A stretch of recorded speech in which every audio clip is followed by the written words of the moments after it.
तो हमने operating ratio तक तो सारे कवर कर लिए। अब नेक्स्ट रेशियो कौन सा रह गया था? टोटल कितने रेशियो पढ़े थे अपन ने इसमें? Gross profit ratio, operating ratio, operating profit, net profit और रिटर्न ऑन इन्वेस्टमेंट रेशियो। तो 2 रेशियो बचे हैं इसके अंदर, दोनों को आज अपने को खत्म करना है। लगभग 2 से 3 दिन में आप चैप्टर खत्म करना भी अपने को। हमारे पास नेक्स्ट रेशियो है नेट प्रॉफिट रेशियो। बताओ क्या फॉर्मूला होना चाहिए? नेट प्रॉफिट अपॉन में net revenue from operation, net revenue from operation multiply 100। Percentage में आंसर आते हैं इनके। अब हमें देखना नेट प्रॉफिट कैसे निकलेगा। नेट प्रॉफिट, नेट प्रॉफिट के लिए हमें चाहिए क्या? Gross profit. ग्रॉस प्रॉफिट में से हमें माइनस करना है, क्या माइनस करना है? Operating expense. देखो हम प्रॉफिट की बात करें, प्रॉफिट कब आता है? जब खर्चे माइनस होते हैं, है ना। तो ऑपरेटिंग एक्सपेंस माइनस करेंगे इसमें से, इसी में से माइनस करेंगे non operating expense. Non operating expense उस दिन लिखा है आपको ऑपरेटिंग और नॉन ऑपरेटिंग में क्या डिफरेंस है पता है? ऑपरेटिंग बिजनेस के नॉर्मल एक्सपेंस होते हैं जो हम नॉर्मली पे करते रहते हैं रेगुलर बेसिस पे। नॉन ऑपरेटिंग का मतलब जो कभी कभार किए जाते हैं और अब नॉर्मल प्रकृति के होते हैं, असामान्य प्रकृति के खर्चे। जो पहली चीज तो कभी कभार होंगे और जिसका डायरेक्ट रिलेशन बिजनेस से नहीं होगा, है ना, डायरेक्ट रिलेशन। जैसे बताओ, मैंने कहा कल एक एग्जाम्पल दिया था, रेंट रिसीव हुआ अपने को, तो क्या हमारा काम बिल्डिंग के किराए पर देना है क्या? नहीं, हमारा काम है मैन्युफैक्चरिंग करना या व्यापार करना, माल खरीदना और बेचना, है ना। तो हमें किराया प्राप्त हुआ तो हमारी इनकम तो है, बिजनेस की इनकम है, लेकिन बिजनेस को बिजनेस चलाने के कारण ये इनकम नहीं हो रही है, समझ गए? अदर इनकम जिसको हम कह सकते हैं, वो हमारे पास नॉन ऑपरेटिंग में आ जाएगा। तो खर्चे माइनस करते हैं और ऐड करते हैं क्या? Operating income. और क्या ऐड करेंगे? Non operating income. In short कहा जाए तो operating and non operating income दोनों ऐड करनी है और ऑपरेटिंग और नॉन ऑपरेटिंग खर्चे दोनों लेस करने। अच्छा, ऑपरेटिंग और नॉन ऑपरेटिंग में पता सारे खर्चे आ गए, ये उल्टा इजी हो गया आपके लिए। बताओ कैसे? जो भी खर्चा है वो सारे खर्चे यही तो होते हैं, या तो ऑपरेटिंग होगा या नॉन ऑपरेटिंग होगा। तो जितने भी हमें खर्चे या लॉस दे रखे ना, सबको माइनस कर दो और जितने भी इनकम दे रखी है सबको जोड़ लो। ठीक है, किसमें? ग्रॉस प्रॉफिट में। तो क्या आ जाएगा? नेट प्रॉफिट आ जाएगा। तो ये हमारा आ जाएगा नेट प्रॉफिट। ठीक है, इसको उतारो फटाफट, फिर इसके ऊपर एग्जांपल करते हैं और क्वेश्चन करते हैं। आप एग्जांपल नंबर 21 में देखिए क्या क्या इंफॉर्मेशन दे रखी है। एग्जांपल 21, पहले तो सारी इंफॉर्मेशन लिख लें। यही प्रॉफिट अपने को कैलकुलेट करना है। नेट प्रॉफिट रेशियो का फॉर्मूला पूछा है क्वेश्चन में, ठीक है, नेट प्रॉफिट रेशियो पूछा है। इसके बाद हम एक क्वेश्चन करेंगे जिसमें आपके लगभग चारों रेशियो जो अभी तक हमने एग्जांपल में किए आ जाएंगे। एग्जांपल नंबर कौन सा है? 21, पेज नंबर 395। अब देखो क्या क्या दिया हुआ अपने को। सबसे पहले अपने को ओपनिंग इन्वेंट्री यानी कि ओपनिंग स्टॉक दिया हुआ है। तो जो जो इन्फॉर्मेशन दे रखी है वो लिख देता हूँ। ओपनिंग स्टॉक या इन्वेंट्री एक ही बात होती है। कितना दे रखा? 1,20,000। फिर क्लोजिंग स्टॉक या क्लोजिंग इन्वेंट्री कितना है? 2 लाख। नेक्स्ट, फिर अपने को गिवन है परचेज 8,40,000। परचेज 8,40,000। वेजेज, अच्छा वेजेज डायरेक्ट होगा कि इनडायरेक्ट एक्सपेंस होगा? डायरेक्ट एक्सपेंस, कल ही तो पढ़ा था हमने। वेजेज डायरेक्ट एक्सपेंस होगा, कितना है? 56।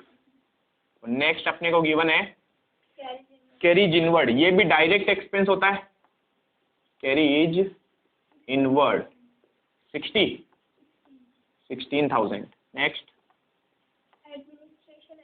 एडमिनिस्ट्रेटिव एक्सपेंस, ये ऑपरेटिंग खर्चा होता है। पता बिजनेस को चलाने के संबंध में जो भी खर्चे होते हैं ना, वो सब ऑपरेटिंग है। और जो कभी कभार होते हैं या इरेगुलर होते हैं या अबनॉर्मल होते हैं, वो नॉन ऑपरेटिंग होते हैं। ठीक है, एडमिनिस्ट्रेटिव का जो भी खर्चा होगा वो ऑपरेटिंग होगा। तो देखो मैं साथ साथ लिखता भी रहता हूँ ताकि इजी हो जाए। ये डायरेक्ट एक्सपेंस है, ये भी डायरेक्ट एक्सपेंस है, और एडमिनिस्ट्रेटिव एक्सपेंस कितने? 96,000। ये कौन सा एक्सपेंस होगा? Operating, operating expense. नेक्स्ट अपने को गिवन है सेलिंग एंड डिस्ट्रीब्यूशन। क्या ये भी बिजनेस का सामान्य खर्चा होता है? यस, माल को बेचने के संबंध में खर्चे, यही तो हमारा काम है, माल को खरीदना बेचना। इससे रिलेटेड जो भी एक्सपेंस होंगे सब ऑपरेटिंग होंगे, 1,12,000। ठीक है, ये हो गया हमारे पास ऑपरेटिंग एक्सपेंस, तो ताकि आपको इससे हेल्प मिल जाएगी। फिर आगे लिखा आपने को मशीन के विक्रय से लाभ, profit on sale of machine. अब मुझे बताइए ऑपरेटिंग है कि नॉन ऑपरेटिंग? नॉन ऑपरेटिंग, क्योंकि कभी कभार होता है ये एक्सपेंस, समझ गए? तो ये एक्सपेंस या इनकम जो होती है एसेट्स को बेचने पर या इन्वेस्टमेंट को बेचने पर होने वाला profit and loss non operating होगा, याद रखना। तो ये हमें प्रॉफिट हुआ, profit on sale of machine, यानी कि फिक्स एसेट्स हो गया। Profit on sale of machine कितना है? 1,12,000। ये कौन सी एक्टिविटी हो जाएगी? हो जाएगा नॉन ऑपरेटिंग इनकम। प्राप्त हुआ ना, प्रॉफिट है तो इनकम है। और फिर आगे लिखा हुआ है profit on sale of machine, तो हो गया नॉन ऑपरेटिंग एक्सपेंस। क्लियरली दे दिया आपको, नॉन ऑपरेटिंग एक्सपेंस कितने दे रखे हैं? 30,000। फिर अपने को दिया हुआ इनकम टैक्स, इनकम टैक्स कितना है? 50,000। फिर अपने को गिवन है रिवेन्यू फ्रॉम ऑपरेशन, यानी sales, revenue from operation, sale दे रखी है कितनी? 16,40,000। जब कुछ नहीं बोले तो ये टोटल होता है हमेशा, ठीक है। और इसी के जस्ट नीचे लिखा हुआ रिवेन्यू फ्रॉम ऑपरेशन रिटर्न। तो जब मैं टोटल में से रिटर्न माइनस कर दूं तो नेट आ जाता है, ठीक है। ये कितना दे रखा आपको? 40,000। अब देखो हमसे इसने क्वेश्चन में कौन कौन से रेशियो पूछे थे। क्वेश्चन कह रहा है एक तो ग्रॉस प्रॉफिट रेशियो निकालो, ऑपरेटिंग प्रॉफिट रेशियो निकालो, नेट प्रॉफिट रेशियो निकालो। 3 तरीके के रेशियो पूछे हमसे क्वेश्चन में, ठीक है। स्टार्ट करते हैं, सारी इंफॉर्मेशन तो हमने इधर लिख दी। अब सबसे फर्स्ट हम कैलकुलेट कर रहे हैं gross profit ratio. Gross profit ratio, GP ratio का फॉर्मूला क्या होता है? Gross profit upon net revenue from operation multiply 100, ठीक है। ये इस पे हम रख लेते हैं वर्किंग नोट के लिए। अब देखो मुझे क्या क्या चीज चाहिए। मुझे एक तो चाहिए ग्रॉस प्रॉफिट, एक मुझे चाहिए net revenue from operation. Net revenue तो हम इजीली निकाल सकते हैं, ये रहा, टोटल में से रिटर्न माइनस कर दे तो नेट आ जाता है। तो वर्किंग नोट नंबर फर्स्ट तो हमारा बन गया, working note number first, net revenue from operation. कैसे निकलेगा? आपको टोटल रिवेन्यू फ्रॉम ऑपरेशन दिया हुआ है, रेवेन्यू फ्रॉम ऑपरेशन कितना दिया हुआ है? टोटल 16,40,000, 16,40,000 आपको टोटली दे रखा है, जिसमें से माइनस कर दूं अगर मैं रिवेन्यू फ्रॉम ऑपरेशन रिटर्न 40,000, तो हमारे पास आ जाएगा net revenue from operation return 16 lakh रुपए। ये आ गया नेट रिवेन्यू फ्रॉम ऑपरेशन। एक चीज तो हमें इजीली पता चल गई, नेट रिवेन्यू फ्रॉम ऑपरेशन तो आया 16 लाख। अब मुझे क्या निकालना भाई? अब मुझे निकालना है ग्रॉस प्रॉफिट। याद करिए ग्रॉस प्रॉफिट का क्या फॉर्मूला था? Minus cost of revenue from operation. यानी कि अगर मैं टोटल सेल में से, sorry net revenue from operation यानी नेट सेल्स में से कॉस्ट माइनस कर दूं तो प्रॉफिट आ जाता है। अब हमें इसके लिए क्या क्या चीजें चाहिए होगी? मुझे एक तो नेट रेवेन्यू फ्रॉम ऑपरेशन चाहिए जो हमने बताया, cost of revenue from operation भी तो चाहिए जो हमें निकालना पड़ेगा, समझ गए? तो देखो वर्किंग नोट नंबर 2, बहुत अच्छा क्वेश्चन है ये। हमें निकालना है cost of revenue from operation. क्यों निकालना है? क्योंकि हमें ग्रॉस प्रॉफिट कैलकुलेट करना है। और ग्रॉस प्रॉफिट कैसे आएगा? नेट रेवेन्यू फ्रॉम ऑपरेशन में से cost of revenue from operation minus करूंगा तो आएगा। तो पहले ये पता भी तो होना चाहिए, इसलिए हमने कहा सबसे पहले हम निकालेंगे cost of revenue from operation, जिसका फॉर्मूला क्या होता था याद है? Cost of material consume. याद है कि भूल गए? इसमें ऐड करेंगे ओपनिंग स्टॉक या क्लोजिंग स्टॉक। हाँ, नेट परचेज भी लिख सकते हो, कोई दिक्कत नहीं। पहले नेट परचेज लिखना है तो ये लीजिए, ऐड करेंगे नेट परचेज। हमने तो रट्टा मार रखा है ना। इसमें ऐड या लेस करते हैं, बताओ क्या? चेंज इन इन्वेंट्री, ठीक है। चेंज इन इन्वेंट्री का मतलब होता है opening stock minus closing stock, ठीक है। तो ये भी अभी निकाल लेते हैं। और फिर इसमें ऐड कर रहे थे अपन डायरेक्ट एक्सपेंस, क्या ऐड कर रहे थे? Direct expense. तो जो अमाउंट आता था वो होता था cost of revenue from operation. Cost of material consume मुझे कहीं पर भी नहीं दिया हुआ है, इग्नोर करो उसको। देखो एक्चुअल में ना ये कॉस्ट ऑफ मटेरियल कंज्यूम है ना, ये आप करते हो ना, ये नेट परचेज इन्वेंट्री, इसमें अपने आप कॉस्ट ऑफ मटेरियल कंज्यूम आ जाता है। वास्तव में देखा जाए तो कॉस्ट ऑफ मटेरियल कंज्यूम को अगर मैं नहीं भी लूँ ना तो भी हमारा आंसर आ जाएगा। ठीक है, तो ये लगभग 90% क्वेश्चन में आपको दे ही नहीं रखा होगा, क्योंकि opening stock add purchase less closing stock का मतलब ही होता है कॉस्ट ऑफ मटेरियल कंज्यूम। ठीक है, तो चलिए नेट परचेज अपने को दे रखी है कितनी? 8,40,000। तो हमने कहा अच्छा मैंने इसको नेट क्यों लिया? क्योंकि रिटर्न तो कुछ दिया हुआ ही नहीं है। जब रिटर्न कुछ नहीं दिया हुआ है तो जो दिया हुआ होता है वही नेट मान के चलते अपन, है ना। तो परचेज आपको दे रखी है 8,40,000। फिर हमने कहा निकालते change in inventory. Change in inventory मतलब ओपनिंग माइनस क्लोजिंग स्टॉक। ये रहा ओपनिंग, ये रहा क्लोजिंग। ध्यान से देखो माइनस में आएगा। 1,20,000 में से माइनस कर दूं 2 लाख, तो माइनस में आंसर आ रहा है 80,000। और माइनस में आने पर हम भी माइनस लिखेंगे, इसलिए तो हम प्लस और माइनस दोनों लिखते हैं। ये पॉजिटिव आता है तो जोड़ते हैं, ये नेगेटिव आता है तो हम घटाते हैं। ठीक है, डायरेक्ट एक्सपेंस कौन कौन से हैं? वेजेज है और कैरीज इनवर्ड है, ये दो हमारे पास डायरेक्ट एक्सपेंस है। ठीक है, तो अब यहाँ लिख देता हूँ मैं, इसमें कौन कौन सा है। एक तो है वेजेज, कितनी है वेजेज? वेजेज है हमारे पास में 56,000। एक हमारे पास में carries inward, carries inward 16,000। Total हमारे पास में आ जाएगा 6,000 ही है। कैरीज इनवर्ड वापस देखो 16 है, पक्का कंफर्म कर लेना भाई एक बार, लॉक कर दे। चलो लॉक कर देते हैं। तो ये टोटल आ जाएगा 72,000। ठीक है, ये हमारे पास जो आएगा वो होगा cost of revenue from operation. 840 minus 80 and plus 72,000, तो ये आ रहा है 8,32,000, 8,32,000। तो अब हमने कहा कि हमें क्या पता चल गया है? Cost of revenue from operation पता चल गया। अब मुझे ये थोड़ी निकालना था, मुझे तो निकालना था ग्रॉस प्रॉफिट, जिसके लिए मेरा फॉर्मूला होता है net revenue from operation minus cost of revenue from operation, तो आ जाता ग्रॉस प्रॉफिट। ठीक है, तो अब मैं यहाँ लिख रहा हूँ working note number 3, gross profit निकालना आपको। ग्रॉस प्रॉफिट के लिए नेट रेवेन्यू फ्रॉम ऑपरेशन, जिसको हम शॉर्ट में बोल सकते हैं net sales, minus cost of revenue from operation, तो क्या आ जाएगा? ग्रॉस प्रॉफिट आ जाएगा। ठीक है, तो चलो नेट रेवेन्यू फ्रॉम ऑपरेशन कितना दिया हुआ है हमारे पास? 16 लाख रुपए। उसमें से माइनस कर दूं अगर मैं cost of revenue from operation 8,32,000। ठीक है, तो जो आ जाएगा वो होगा gross profit.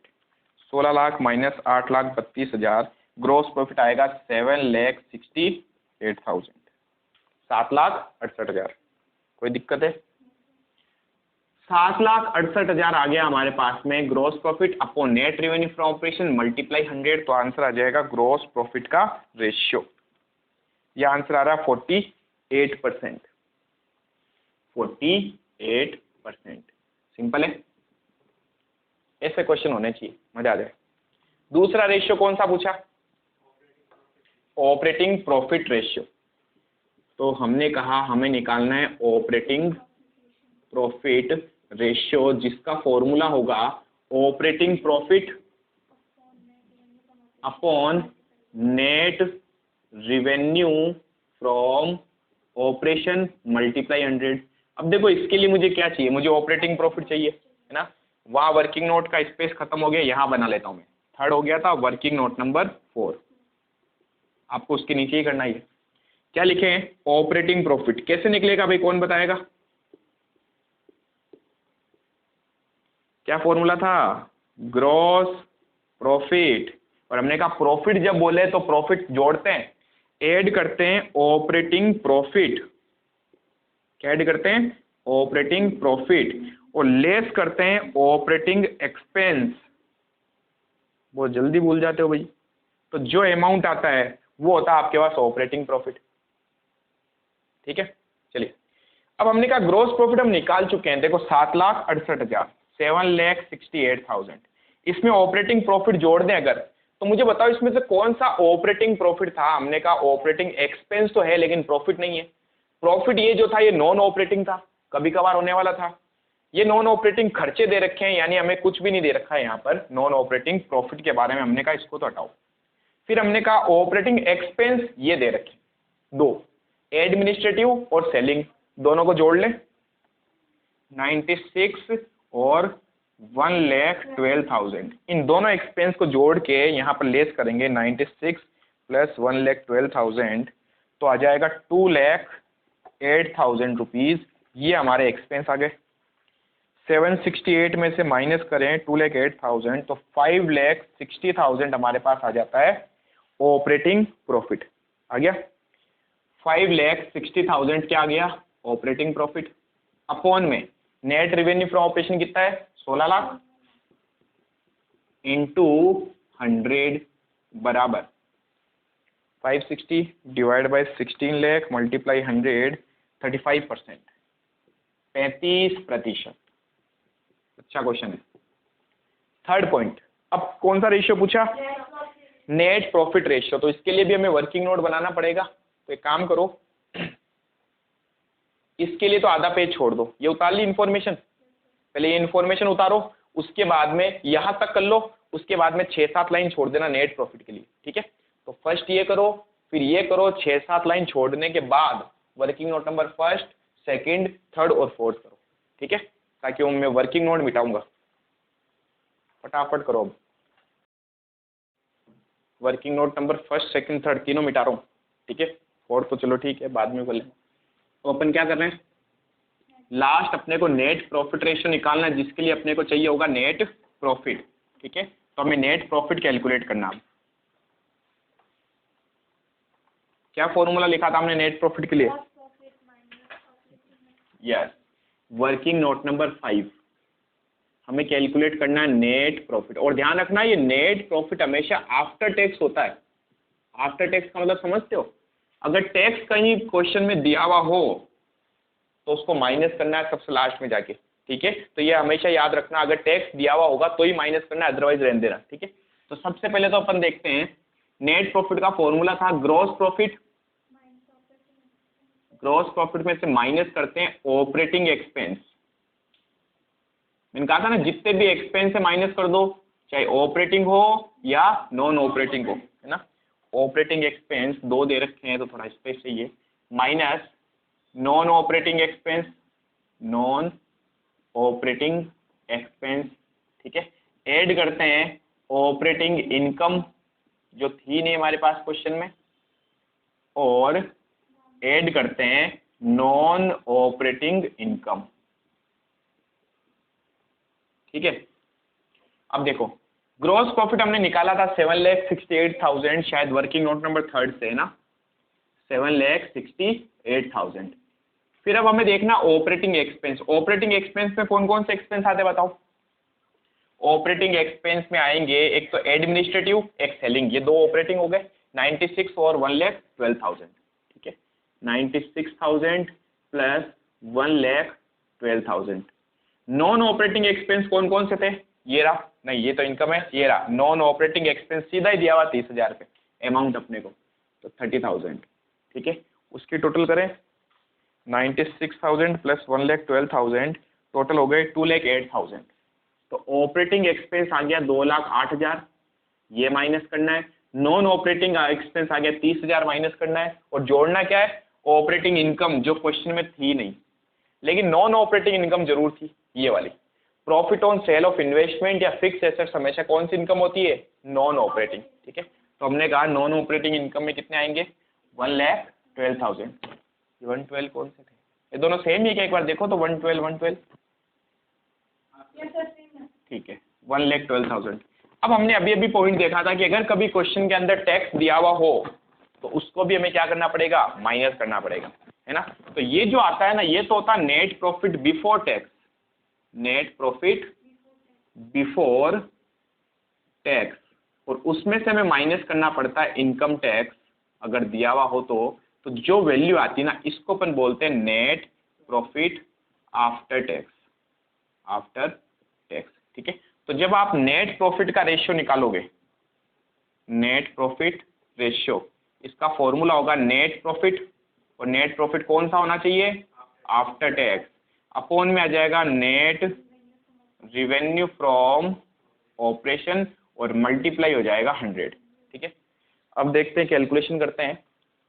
768 minus 2,08,000 minus 30,000 plus 1,12,000, तो ये आ जाएगा 6,42,000। इनकम टैक्स अपने को दिया हुआ था 50,000, इसमें से अगर मैं 50,000 माइनस कर दूं तो 5,92,000 आ जाएगा नेट प्रॉफिट आफ्टर टैक्स। तो 5,92,000 आ गया हमारे पास net profit after tax, upon में नेट रेवेन्यू फ्रॉम ऑपरेशन निकाल चुके हैं 16 लाख, मल्टीप्लाई 100, तो 5,92,000 डिवाइड बाय 16 लाख मल्टीप्लाई 100, 37%, 37% आ गया नेट प्रॉफिट रेशियो। ठीक है, ये तीन ही रेशियो पूछे थे इसमें, फटाफट उतारो फिर हम क्वेश्चन पे आते हैं।